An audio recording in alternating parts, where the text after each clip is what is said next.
Michael McDermott.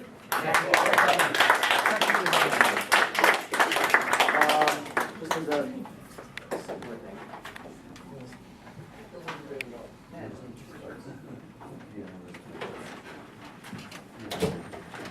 So we're going to do it kind of like the last one, but I realize timekeeping is a little difficult. So if I flash up a red card, gentlemen, you have about 10 seconds left, so wrap your remark up. If I flash you an orange card, you have about a minute left. Okay? I'm going to give you, well, you want to prefer to go first, last? Opening remarks? All right. You go first, Michael? Yeah. All right, then you have 3 minutes. Thank you all for staying this long. I don't know if you keep the best for last or it's an age order, but either way, I'm usually last to come up here. My name is Michael McDermott. I've lived on Long Island most of my life, and grew up in Levittown, then Suffolk, so Nassau and Suffolk County. 58 years old. I have 5 children from ages 34, 33, 32. I'm pointing out my children, and my youngest is 7. Grace is not here. She's with her mom, which is too bad because she'd be yawning and she'd be already telling me, Daddy, can we go? I'm running on this race because I've been a registered Republican since 1971, which is, I think, about 40 years I've been a registered Republican. I always followed the Republican way of thinking. I always felt that I was a Republican. I felt that the Republican conservative values was what I grew up with. My parents were, I think a lot of people are like that. In the last year, I've had a real awakening. And the awakening really came about because we've lost so much in our liberties. We're losing the battle of freedom. And I don't think people that are Republicans now, like me, really realize it. And I think it's very important that we do something about it. So when I got involved, from friends of mine to say, quit whining about it, do something about it, I decided to, okay, I'll run for Congress. Then they changed the law. And I went ahead and I got my designated petition. I started working on it.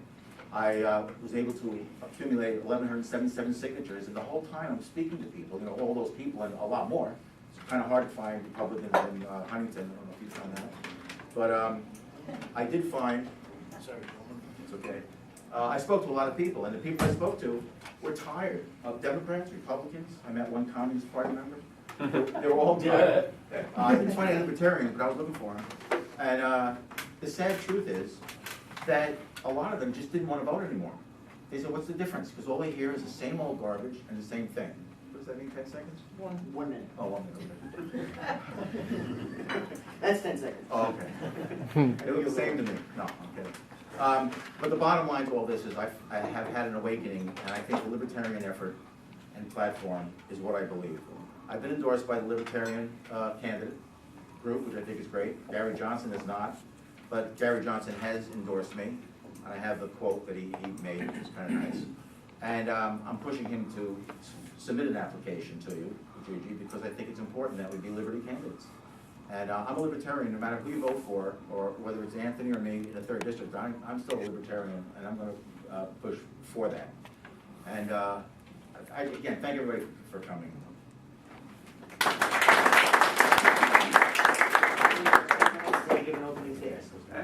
Hello, my name is Anthony Tolda. This is my 2nd run for the United States Congress. I completed my 1st run in 2010 with the Constitution Party, and we made history in the party by just making the ballot, and I actually won the News 12 debates, and I can say that with every bit of confidence because I actually met one of Steve Israel's staffers the February after the 2010 election, and he said to me that it became the joke in the Steve Israel campaign office that I only got into the News 12 debate at his will because he thought that I would split votes away from the Republican. And they told me that nobody in the Israel camp expected me to perform well, and then I turned around and I beat him. So I think I have a strong case to make for myself as being the candidate that has taken the fight to Steve Israel the hardest in regards to intellectual property and beating him in a debate.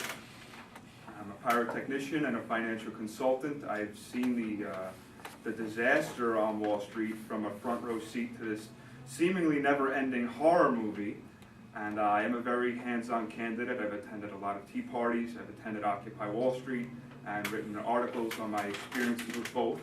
actually wrote an article about some women at Occupy Wall Street that were having some of their constitutional rights violated while they were in jail, which I think is just absolutely abhorrent, and there's no excuse for that. That can be found on my Facebook page. I should also mention I made a pretty big splash in the beginning of my 2010 campaign, making worldwide news, yelling at Steve Israel at the town hall meeting on healthcare. It's actually my Facebook profile pic. A supporter of mine in the Midwest put lettering on it that says, "The shout heard round the world, an American revival." I'm very proud to carry that title. I'm endorsed by Dr. Renee Tocco. Her and her mother travel all over the country advocating for parents' rights in regards to vaccinating their children and promoting cures for autism in regards to bionutrition and their chiropractic treatments. I'm also endorsed by Glenn Main of Oath Keepers, which I think is a very important endorsement, especially in this race when the Republican candidate happens to be a veteran. That doesn't necessarily mean he is best suited to defend our Constitution and restore our Constitution. I would make the case that I am the best choice to do that, and clearly the New York State chapter leader of Oath Keepers agrees. Okay. We're going to open it up to the floor like last time for questions. So since Michael went first, you'll answer the first question. Yes, Chris? Anthony, did you have your case go on getting on the ballot as a Republican? Well, there's a silver lining to this cloud. I represented myself pro se in New York State Supreme Court in Nassau. Justice Morano found in my favor, which was very encouraging, and is very, very rare for a candidate to represent themselves pro se in an election case and actually win. So what happened was we were appealed on a technicality which is not an absolute. We were thrown out in the appeals court on the technicality. They did not rule on the merits of the case because, for obvious reasons, if you read the transcript, which I will make available, and then we moved to appeal that decision, and that court gave us a one-line response: no, we're not going to listen to your case. We're going to take more questions for the candidates themselves. Yes, Mark? Are either of you seeking the endorsement of any other parties? 1 minute, Michael. No, I did. I prepared the designated petition as a Republican, and I decided that the Republican Party has lost me. I see very little difference between the Republican Party and the Democrat Party. It's so a blurry line. Fact is, they vote. One votes one way, one votes the other way. They're for the income tax. They're for taxing us half to death. I mean, it's become the point. So I decided, why would I want to be a Republican? Because being a Republican is not what I believe in.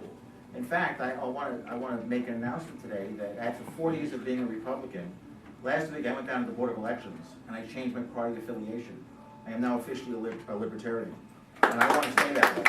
So you guys have the right idea. And I don't know where I've been. I don't know what hole my head has been stuck in. I don't want to even guess which one. But I can tell you that the Libertarian way of going is the way to go. If we don't do that, we're screwed. Let's hear Pardon my Anthony's answer on that now.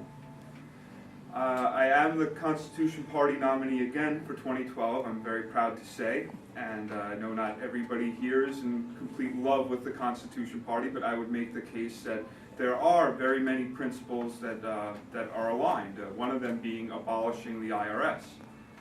Now also, keep in mind, each Constitution Party state chapter is not beholden to each other state chapter, much like our republic, and the New York State Constitution Party leadership has changed for this election cycle, and theoretically will stay the same for a while. I certainly hope so, because the new leadership is a lot more libertarian-minded, and I would really love the opportunity to be able to work with both of these parties, not just in an effort to make a point in this election. I've already done that in the last election, in an effort to win this election, and have a representative in Congress to represent both their parties. Chris? For both candidates, this is going to make it twice as hard for you to get on the ballot, because you're going to need a minimum of 7,000 signatures. And Mr. McDermott, what do you plan to do to get those 3,500 signatures you need? Okay, Anthony can go first.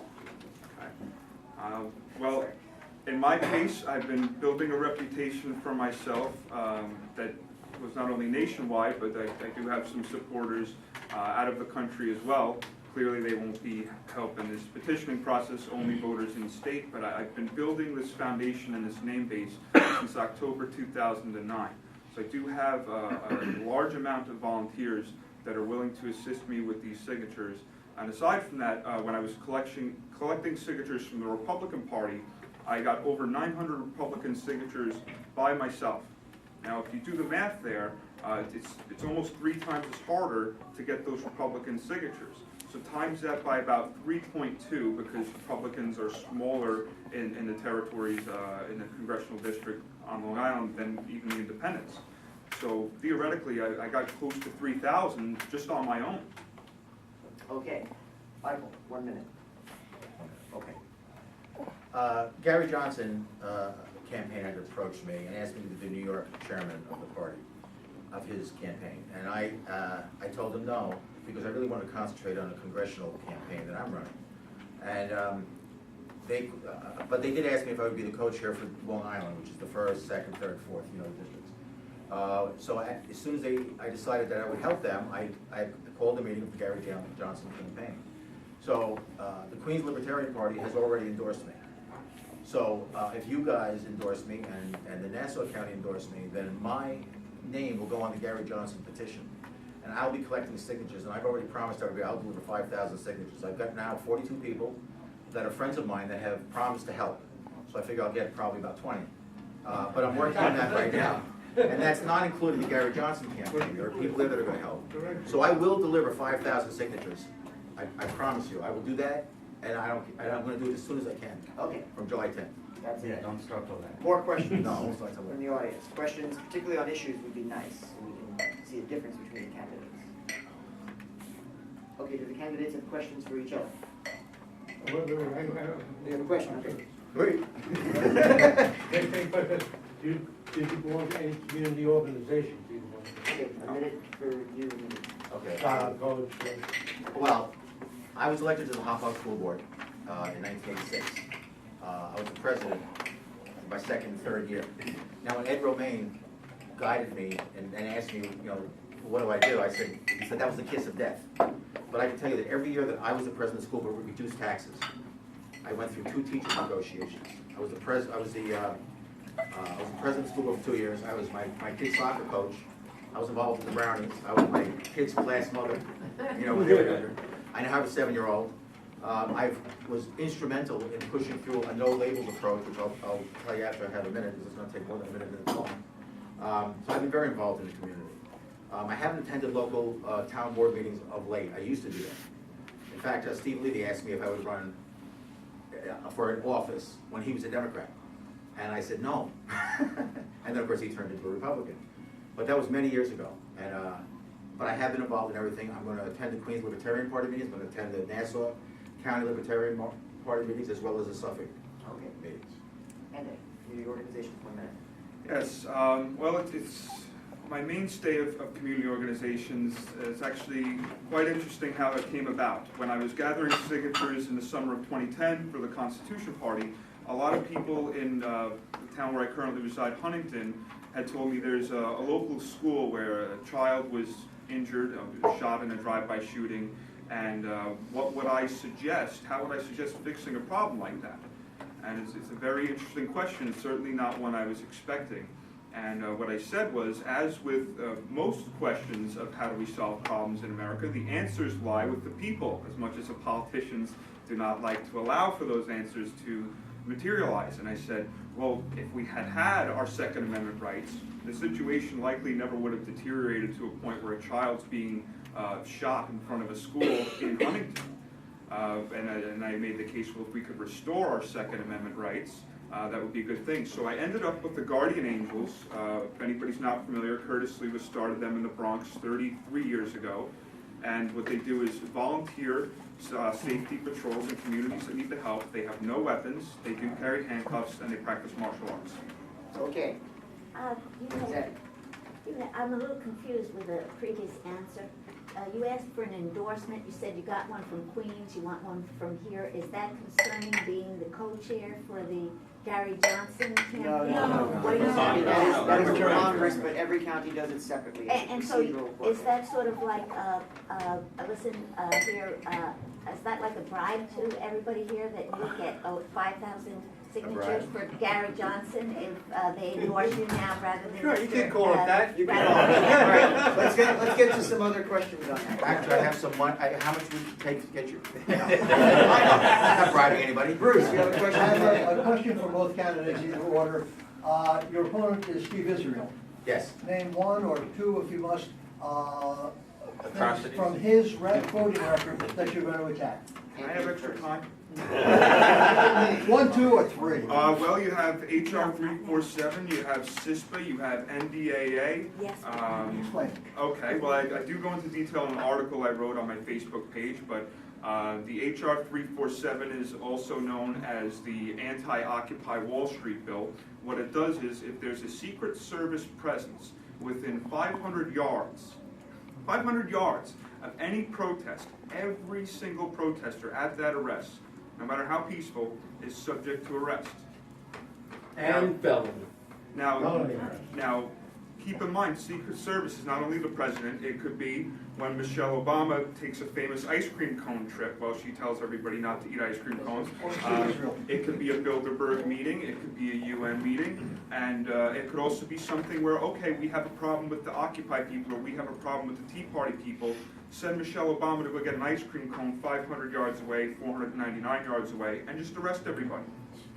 Okay, a minute, Michael. The loss of liberties is the biggest thing that I can talk about. And we just lost so much. Steve Israel voted with Nancy Pelosi, I think 99% of the time.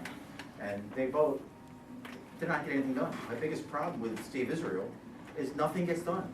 You know that they've submitted over 3,000 bills in Congress, in the 112th Congress, and less than 300 have even gone to the committee hearing. And that's a big problem, because we're not getting anything done. Well, yeah, the bad ones get through.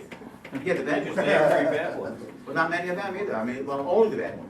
I don't know of any good one that has gotten through. Steve Israel, he's been there for, he'll be 14 years in Congress, voting this way.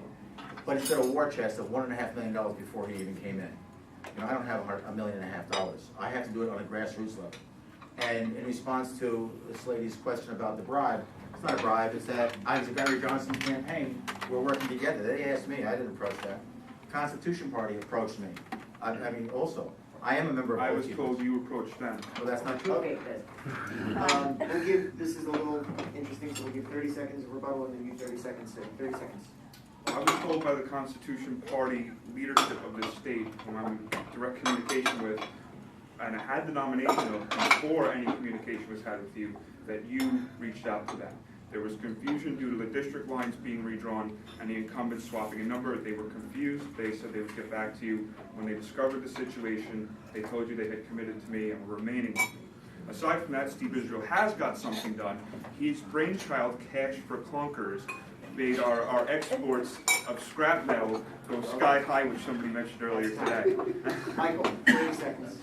You keep saying they and technicalities. Who's they? In regards to what? The Constitution Party. Gary Gunsher for one, Chris O'Hare for another, and that's the chair and vice chair of the Constitution Party currently. Okay. Well, Chris O'Hare had approached me. He is the vice chair, and he approached me because he's a friend of a friend of mine, and he told me that they're really not happy with the results of the last election. Where I know you won the debate, and I hope you win this debate because 106,000 votes against 1,200 is pretty good when you don't win the debate. But I can tell you that Chris O'Hare approached me. In fact, he called me today. He was planning on staying over at my house tonight to come here. Not to support me, because when they spoke, Gary Gunsher told me he was going to support me because I was in the third and he was in the second. I said, wait, Gary, you're not really sure because they redrew the lines. Okay. So before you embarrass yourself, you may want to You check. know, I can put anybody that would like in direct contact with Gary Ed has a question. Well, it's important that there's something being said Let's that's not say true. either of you I agree. won the seat in Congress, don't care which, and in some hell frozen over reality, the Congress said, you get to pass one law. No problem passing it. What would that law be? And why would you want that law? Okay, 1 minute for No. Anthony first. Either one of you go, I don't care. Okay, it's Anthony first. I would want to pass some kind of a nullification act. The reason being is there are so many laws that ought to be nullified by the states. Unfortunately, states are not nullifying laws with the frequency I would like, or any of us I would imagine would like to see them nullifying laws with. And if we could pass a bill that would make it easier to nullify unconstitutional legislation through using that bill, then that could not only assist in repealing a lot of pre-existing legislation that takes away our rights and is counterproductive to the economy, very many other issues, but it would help us defend against future bills that would attack us. I really, how do you pick one law? I mean, most of the laws we have now that are federal government are wrong. We've got to bring the federal government back into its constitutionally mandated size. The suspension of liberties, the NDAA Act that was signed by Obama in December of last year, the repeal of the 16th Amendment for the income tax, I agree with that.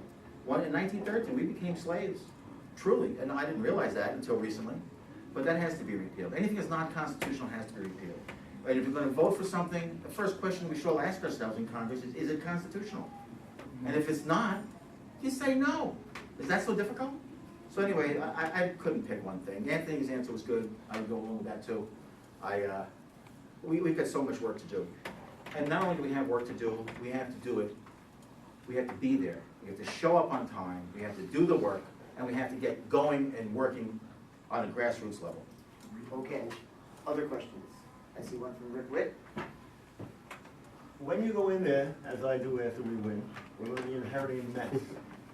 Out of curiosity, since a lot of our problems are having to do with pensions, are you planning on opting out of the congressional pension plan like I am, if you win?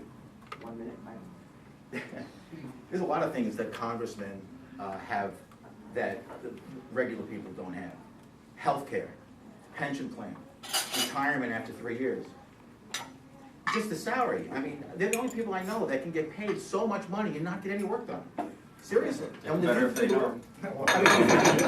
So yeah, the pension, You will yes, opt out of it. I will opt out. Okay, Anthony, 1 minute.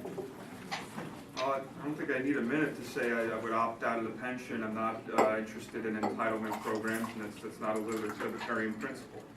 Okay, there are other questions. Yes, sir. Yeah, this is for both of them. I'd like to start with the older gentleman, Mr. Okay. McDermott. And it's a follow-up to that question. This salary, this exorbitant salary that you mentioned, would you be capable of living entirely on that salary, or would you have to indeed work still in your former lives? And would you? Like, both answer that question, please. Okay, 1 minute. Would that be your full-time salary and that's all you would do, or would you Listen, continue to work? When the founders started all this with the Constitution, you're supposed to go to Congress, do your job, and go home and go back to work. And I have to work for a living. I'm not going to rely on my income as Congress, as good as it might be, to live. I mean, I could live on it. I could live on a lot less than that. In fact, I have for a number of years now. And no, I want to do my job and I want to go home. That's the bottom line. Okay. Okay, Sir? Anthony. Well, in addition to being a congressman, I would be also a pyrotechnician still, and I do enjoy the work, and it does help me employ and help people gain revenue themselves. And I look at it as a very patriotic job. I love it, so I would not leave my pyrotechnician job. As a financial consultant, I would feel it would be too much of a conflict of interest. I would remove myself from that industry, and I have every intention to continue volunteering with the Guardian Angels when I'm home. Okay, other questions from the audience? Yes, Mr. Axe. There are some laws about possessing stuff and selling stuff to people. I want to know whether or not you would support legalization, say, of heroin. Okay. Well, I would probably present it more as a decriminalization. And I think that decriminalization across the board is a good thing. I'm also of the opinion that it's more so a states' right issue. I would like to see it done on states' levels because we are a republic, so people get to choose certain things for themselves, and I believe, and states get to choose certain things for themselves, and I believe it's a state issue. It should be left up to the states, but I will seek to decriminalize with respect to that in some regards on the federal level.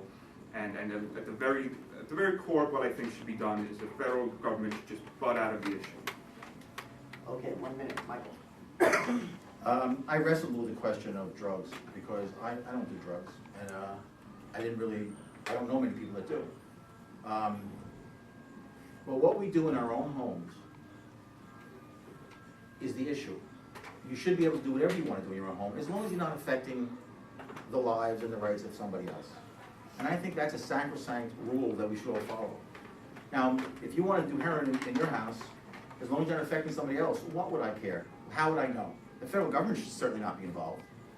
I mean, the federal government has got to get out of our lives. They're in our lives, and now we've got, well, not even the federal government. Mayor Bloomberg wants us to limit our 40-ounce sodas.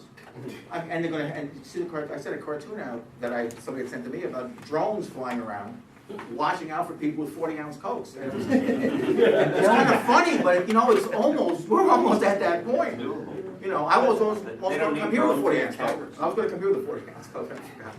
Okay, you already asked, you can ask Mark. I find the concept of decriminalizing drugs to be not going far enough, because that would imply that you're willing to regulate drugs. Are you willing to regulate drugs as opposed to decriminalizing them, or are you willing to just have the governments get out, both state and local, get out? 1 minute, Mike. I'm in favor of criminalizing and deregulating drugs in my house, but only in my house. I don't want it in my house. I have a 7-year-old daughter, she's not doing heroin. But I have control, I should have control of my own house, I don't. My daughter is there. We decriminalized, we had random urine testing. She passed. Years later, she said to me, I don't know how I passed.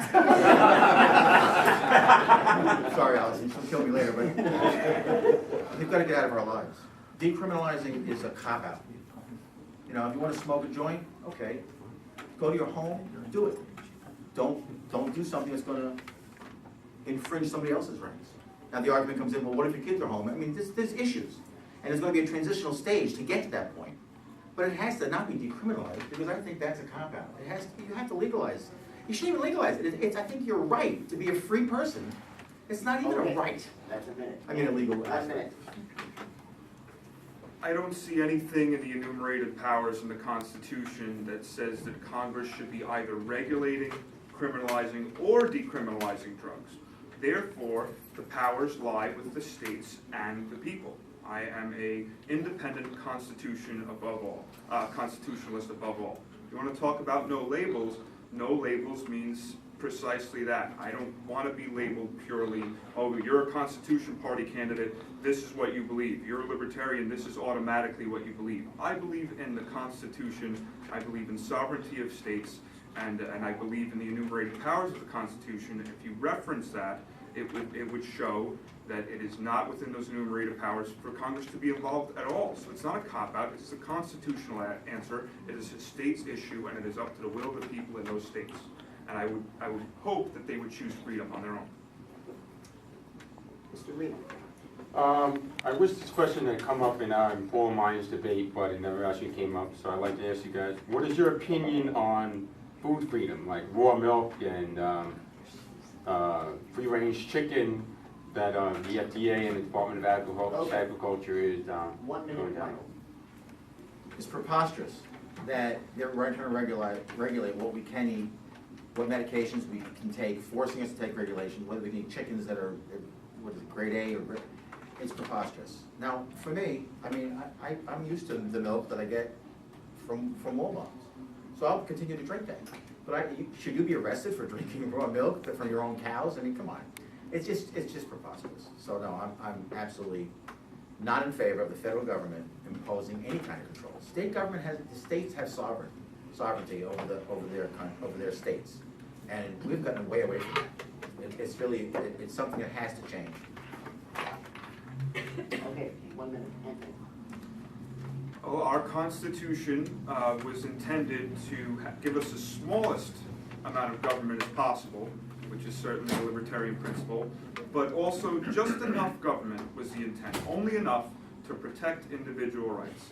And I believe that in protecting those individual rights, that people ought to be able to make their own food choices. And the founding fathers agreed. I don't want to misquote which founding father, but I recall specifically one of them said, if you ever give the government control of the food industry, it will be a serious crushing blow to freedom and liberty to those people. And if you look at what former Surgeon General rather said, that 90% of illnesses in America come from poor nutrition. If the government telling you what proper nutrition is, that's not their role. It's your role to decide what good nutrition is for you. So they're getting involved in your health care again with this food legislation. What about the rights of the chicken? Out of the way. Question for Mike. Every right to be out by Let's say you're a congressman, a couple years from now, either President Obama, Romney, Gary Johnson says, Mike, something's happened across the ocean, whatever, and I need to take your grandson, put a uniform on him, stick a gun in his hand, and kill people in a country he may have never heard of 24 hours ago. For security. Oh, we don't care what his brother says. What do you say about that? Well, let's ask that one to Anthony. Both of them, but Yeah. the same situation, but you'd actually have skin in the game Gracious. in such a situation. 1 minute, Mr. McDermott. Well, we shouldn't be involved in these wars. I mean, we've been involved in so many things by executive order, it's absolutely beyond my ability to contain myself. When Obama, or the president, has an executive order to go in the Libyan conflict or any of these other things, he's got to go to Congress. And if you go to Congress and you declare war, then the job of our government, with authorization from Congress, is to go in and win the war, and only when we're threatened.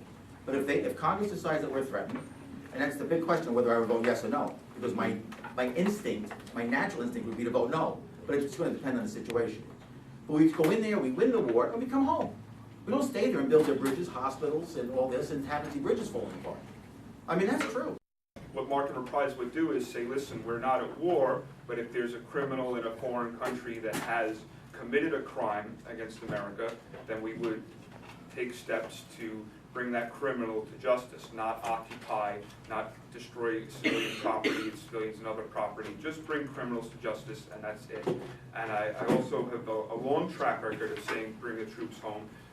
Ever since my first public statement of that was on Fox Happy Hour with Rebecca Diamond, just after my picture of yelling at Steve Israel went viral on the internet.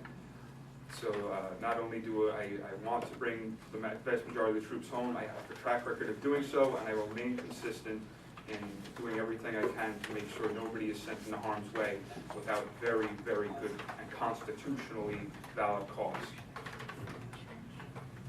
Yes, Gigi. I have a question.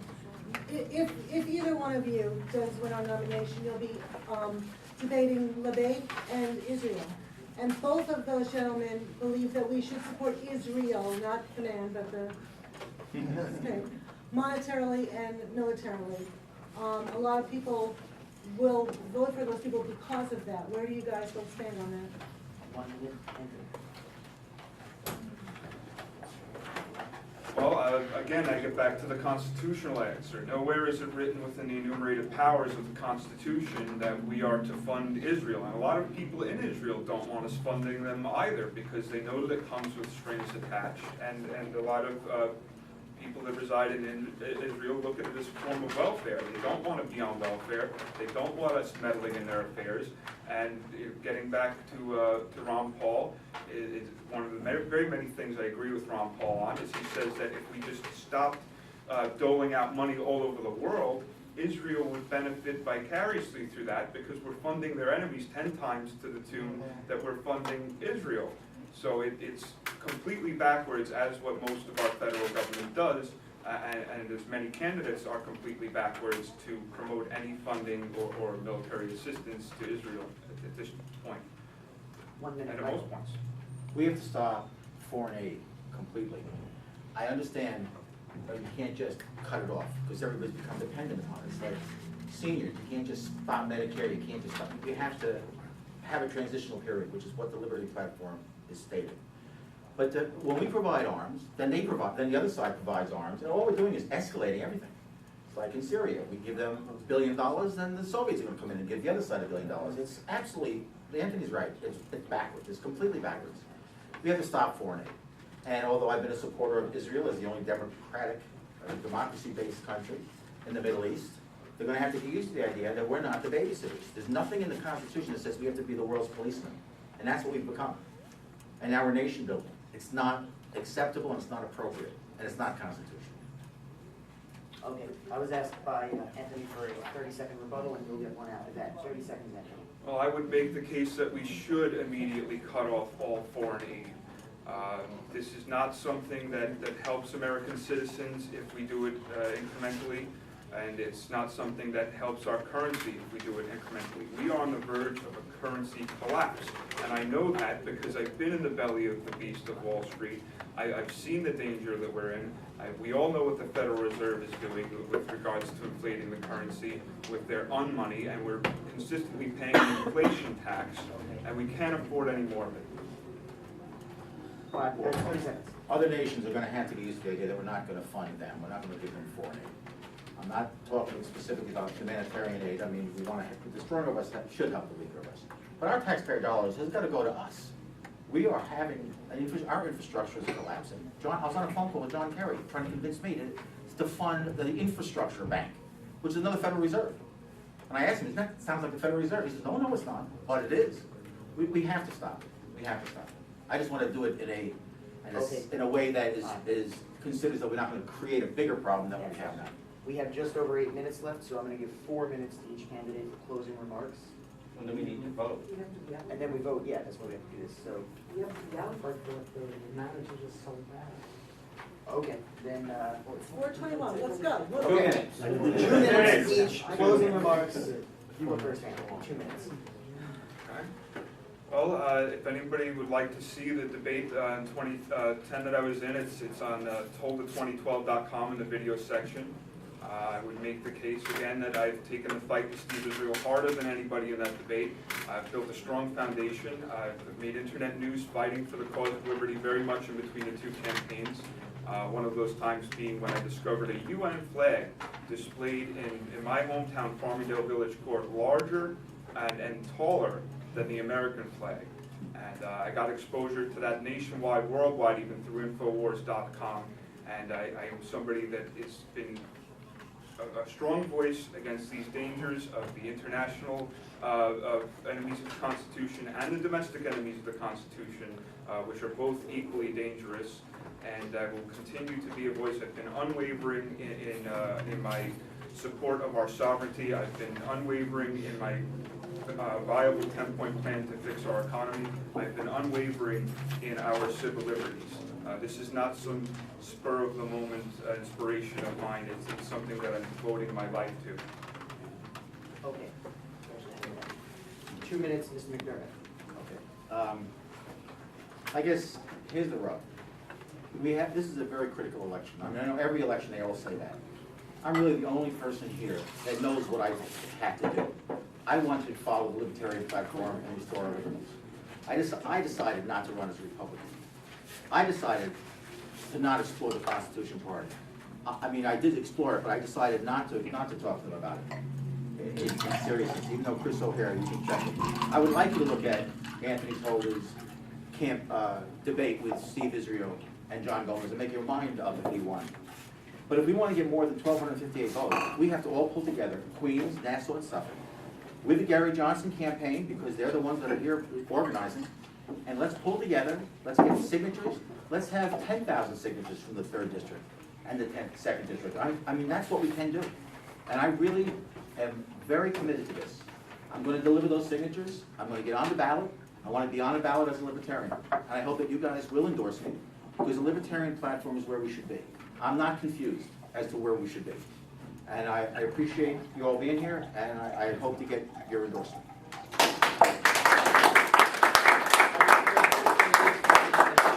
That was unnecessary. Shake hands, gentlemen. Very pressed for time, so without interruptions, Without objection, shall we assume that all 4 candidates you heard from are officially nominated for their respective positions? Without objection? Yes, okay. We're going to vote. Please vote for one of Mr. McDermott or Anthony Tolda for District 3. The new District 3. And please vote for one of Mr. Marino or Ms. Marina, there he is, for District 2. Who's collecting the votes and doing it separately? Please put them on separate ballots. It'll make counting easier. Just do it on the orange card in front of you. Audrey, can you go around? Or I'll go around with Audrey and collect them. And you collect them separately then? You can put them in the same bucket. As long as you write one name on each. Rip it in half, put one name on each. That way we save time. Because we have to be out of here in 5 or 10 minutes. So. See an orange card. Oh, Barry? One of Anthony Tolda or Right now. Right now. Thank you. Thank you. I have no illusions. I always put together.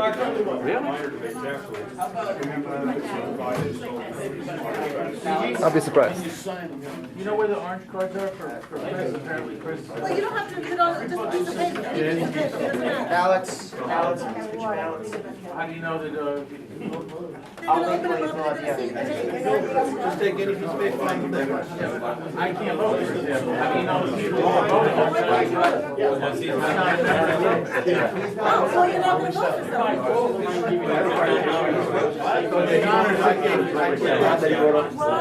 Saying it's the honor system. How do you know that the people who are voting are trying to vote? You're libertarian. There's only so many, there's only so many people that count. There's only so many people that are allowed, and they'll count. That's one way. Exactly how many This will know how many votes for who wants to be voted. people. We already figured out before they went to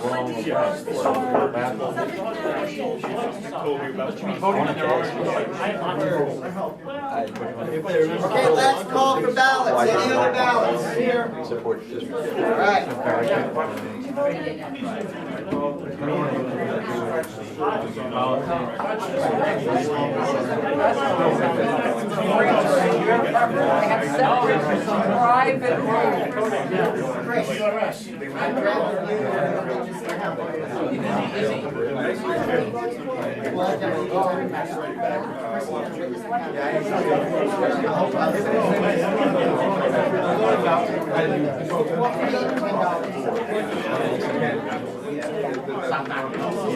Still recording? Yeah, I'll get it all on tape. All of it? Okay.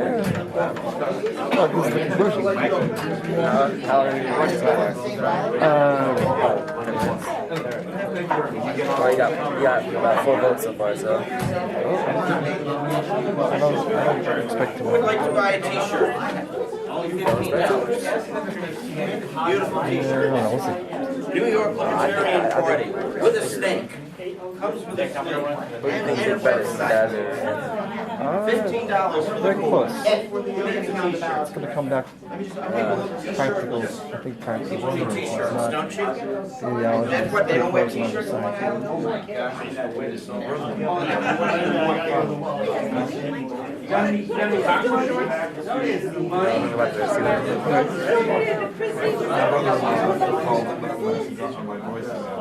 Right, so you're saying we should stop funding everybody else, yeah.